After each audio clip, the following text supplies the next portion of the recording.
Hmm.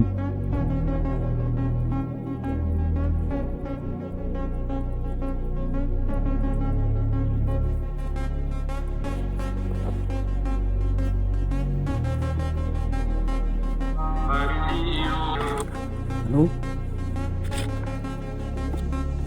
Pala mo sa akin naman ay tayo dito. Ika, yaw eh. Tawag eh.